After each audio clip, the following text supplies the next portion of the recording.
Mamaya, tatanggap po tayo ng komunyon.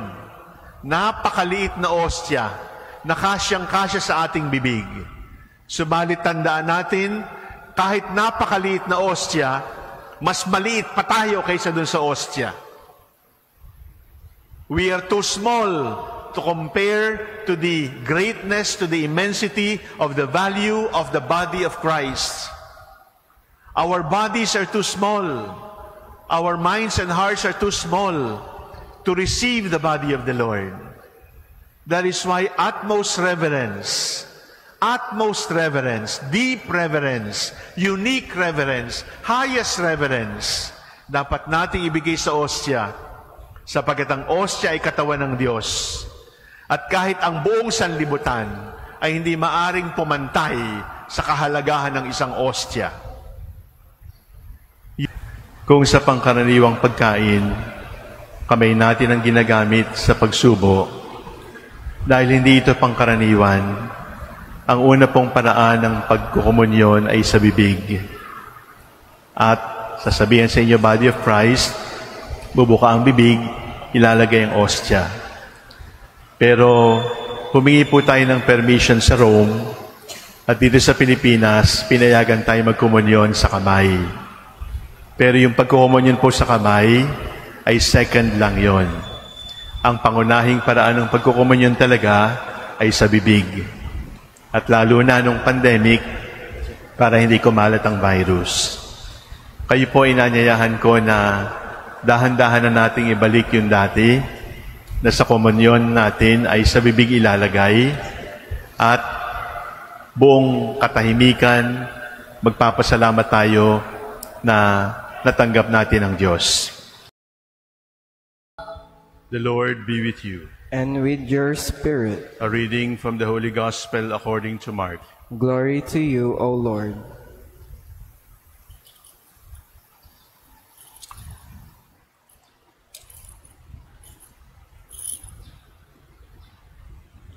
The beginning of the Gospel of Jesus Christ, the Son of God. As it is written in Isaiah the prophet, "Behold, I am sending my messenger ahead of you. He will prepare your way, a voice of one crying out in the desert, prepare the way of the Lord, make straight his paths." John the Baptist appeared in the desert, proclaiming a baptism of repentance for the forgiveness of sins.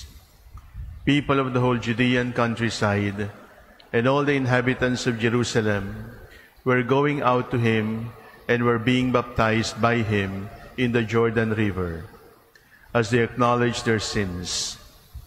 John was clothed in camel's hair, with a leather belt around his waist. He fed on locusts and wild honey, and this is what he proclaimed: "One mightier than I is coming after me. I am not worthy to stoop and loosen the thongs of his sandals. I have baptized you with water. He will baptize you with the Holy Spirit." The Gospel of the Lord. Praise to you, Lord Jesus Christ.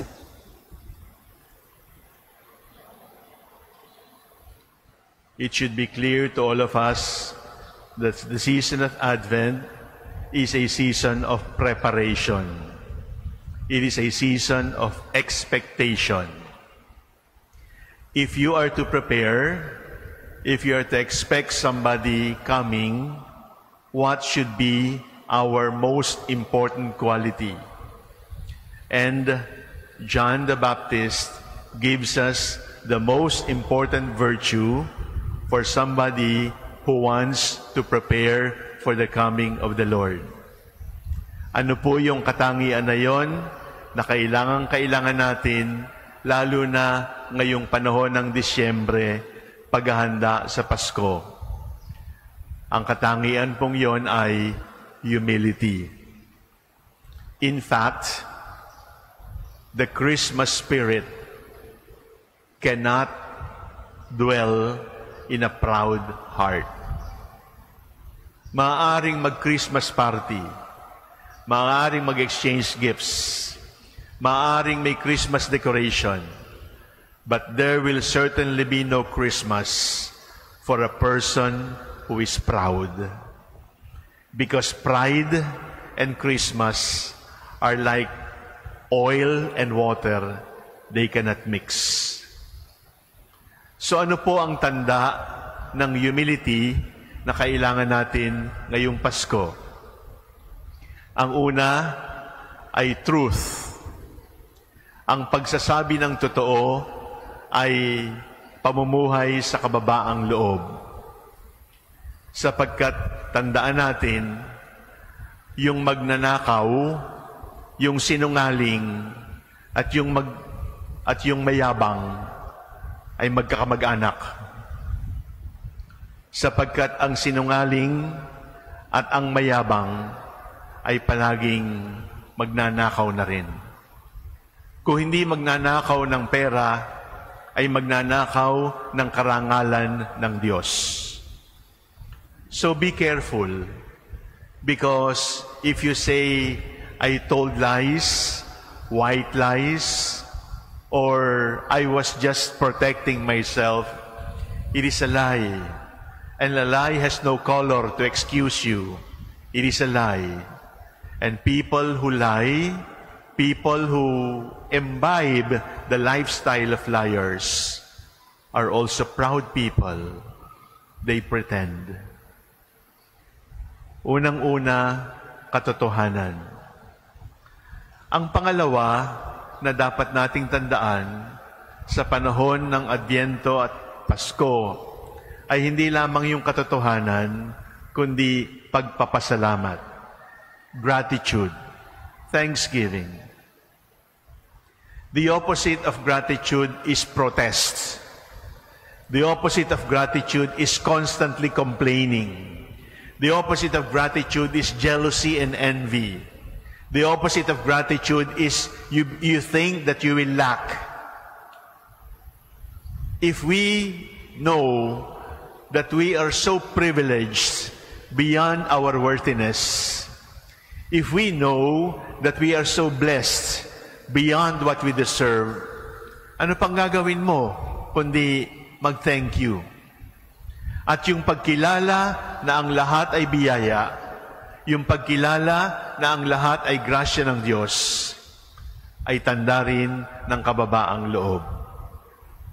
That is why John the Baptist saying, I am not the Messiah, was the truthful man. But John the Baptist also saying, be prepared for the coming of the Lord, because He's near. Let us get excited.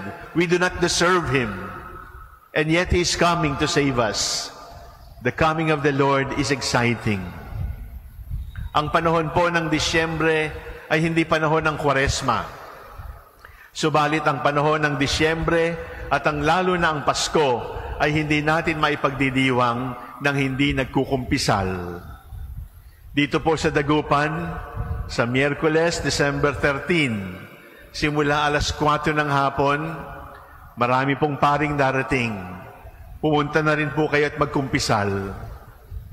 Marami pong paring darating na hindi kayo kilala, kaya wag na kayong mahiya at matakot. Wag na kayo magpalit ng boses. Wag na kayo magtakip ng mukha. Sapagkat hindi naman talaga kailangang makilala pa. Ang kailangan lamang ay sabihin nating, nagsisisi po ako at nagpapakababang loob because I want the Lord to come to my life. December 13, alas 4, Tusawa. Dito po kayo, ikumpisa ng kasalanan at ihanda ang ating kaluluwa sa Pasko. Una ay truth. Pangalawa ay gratitude. Ang pangatlo ay mystery. Yung pagkilala mo na napakaliit ko at napakalaki ng misteryo. Yung pagkilala mo na napakaliit ko at napakalaki ng biyaya ng Diyos. It is that sense of mystery. Mamaya, tatanggap po tayo ng komunyon. Napakaliit na ostya, na kasyang-kasya sa ating bibig. Subalit tandaan natin, kahit napakaliit na ostya, mas maliit pa tayo kaysa dun sa ostya. We are too small to compare to the greatness, to the immensity of the value of the body of Christ. Our bodies are too small. Our minds and hearts are too small to receive the body of the Lord. That is why utmost reverence,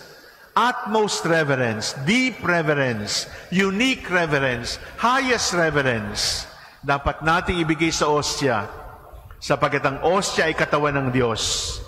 At kahit ang buong sanlibutan ay hindi maaring pumantay sa kahalagahan ng isang ostya. Humility.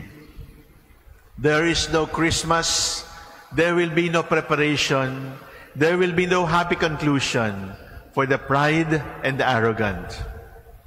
This December, let us promise, as a gift to the Christ child, I will always be honest, even if others are lying.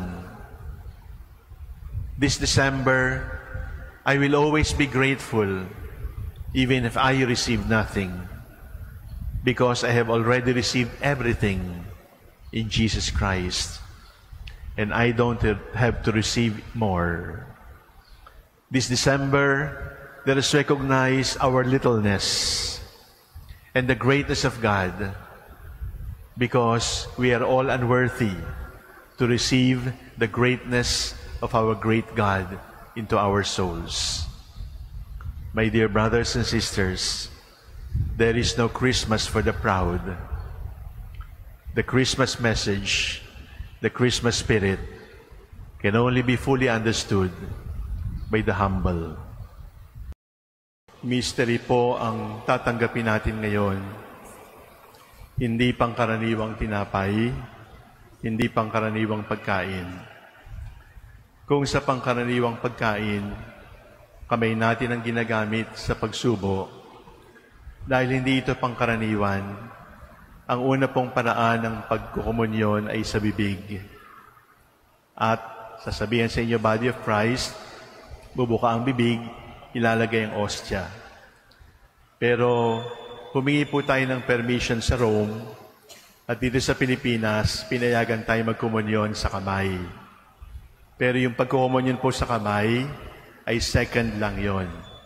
Ang pangunahing paraan ng pagkukomunyon talaga ay sa bibig. At lalo na nung pandemic, para hindi kumalat ang virus.